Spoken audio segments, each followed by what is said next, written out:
Have with us tonight Derek Johnson, United States Army veteran turned country music sensation. I have on my cowgirl boots right now. He's joining us tonight to discuss his blueprint to saving America. Derek, thanks for coming on. Well, thank you for having me, Stacey. I'm loving it. We've already had someone call in and say, you're having Derek Johnson on. I'm like, yes, we are. You're excited. I'm excited. So talk about this. You have a blueprint to saving America, and you say it is written in the founding documents. I love that. That's correct. Well, I mean, it's not only in our Constitution, but there's my mother told me, hey, I wrote these documents. I call them the documents. And then she's like, you need a blueprint that condenses that down for America. Because it's laws and orders. I didn't write, I didn't pass, but as you and I both know, being in the military, we also know that we go by orders and a chain of command. And so we have too many people who think that, oh, Congress has to do this. No, people have to do this. We the people. Our founders had enough. They created a system. But first, they created the military. But it's like I tell people all the time, if you don't know anything about history, you won't know if it's repeating good or bad. And my little blueprint, it's not mine. It's laws and orders, and I'll do a little rundown really quick. But basically, Donald John Trump said on the campaign trail in 2016, never again will we tell to the public what's going on with our military, because if we tell you, guess who else finds out? So there's a chronological order that you have to go by when he first stepped in to see that everybody's witnessing a military operation, what we call a covert operation. But what proves it is what they call a continuation of government, which are all in federal directives. Federal directives 1 and 2, dated January 17, 2017 and June 13, 2017. So that's what people are watching. But what makes Donald John Trump still commander-in-chief legally is Article 2 of the Constitution, the Law of War Manual, the Military Justice Act of 2016, and he declared 9 national emergencies in executive orders, 9 national emergencies, 7 of those in executive orders, 2 verbally. The key ones being Executive Order 13848, 13919, 13963, and also 13912.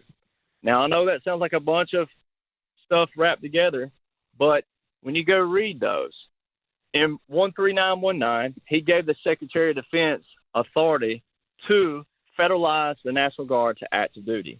In 13963, he changed the order of succession within the Department of Defense.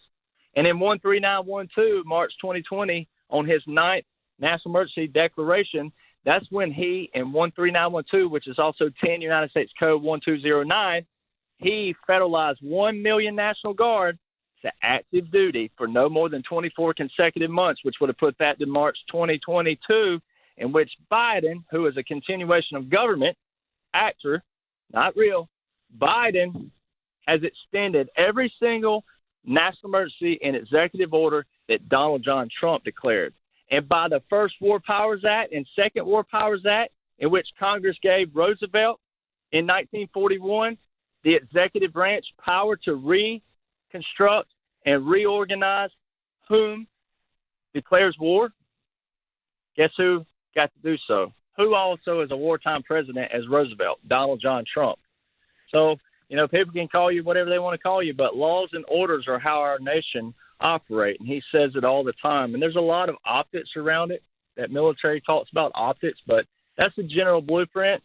There's a lot more to it, obviously, that people can find on my documents.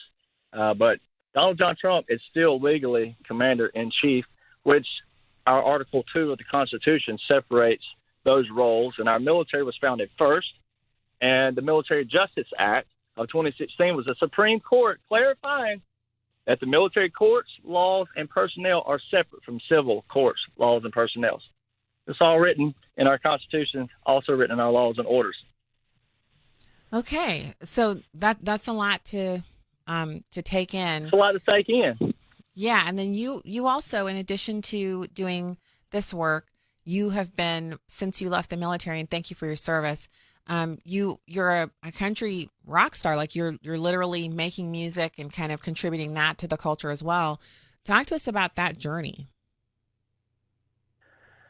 Yeah, I mean, I grew up in a small town in the South in Alabama, and My grandpa was boarding mates years ago with Hank Williams, and I just grew up believing that he wanted to have the same dream to be a country artist on that level, and he never made it to that level. And he always told me, hey, if you chase those dreams, and he told me kind of the blueprint in Nashville. And I moved to Nashville. It didn't happen overnight like it happens for some people, but I met all the right people, a lot of songwriters, all the key guys. It's what they call a union in Nashville. It does have a finite system, unlike some people think that you just move to Nashville and you meet a few people and then bam.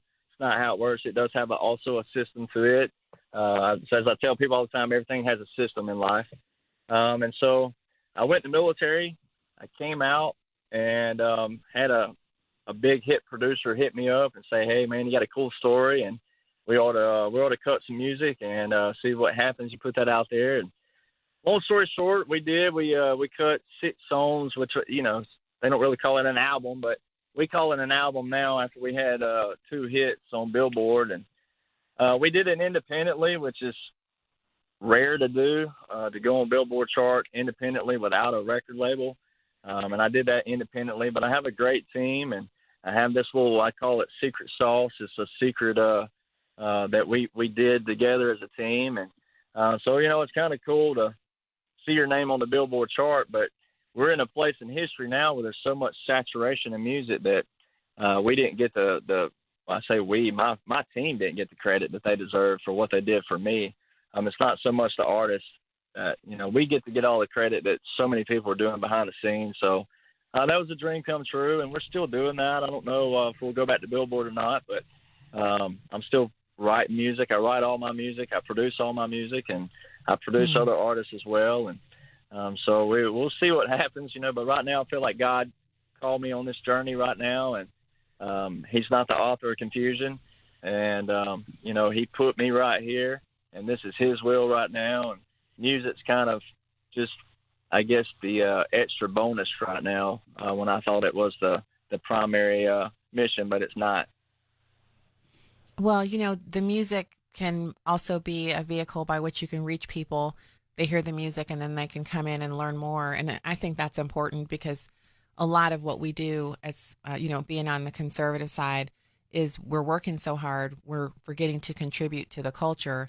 And when we leave that space, the left comes in and their contributions are not wholesome. They're not uplifting. They don't bring us back to any good thing. We used to have a centered culture that, it wasn't perfect, but at least it represented most Americans. Now it's almost solely devoted to the left. And that makes it hard for people to have something to listen to, someone they can look up to. So your musical contributions do have value. And I think a lot of Americans are really grateful that you're doing that still. Well, I definitely appreciate that. And yeah, we're trying to keep it country and bring back country too, because like you said, there's so much stuff that seemed to start going the wrong way in every segment of this amazing country, right?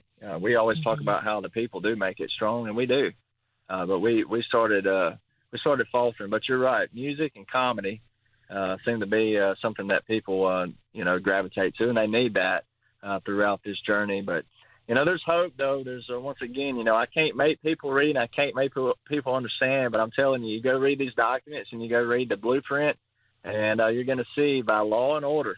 But the very Constitution that everybody talks about, you can't have it when you want it and not when you're not.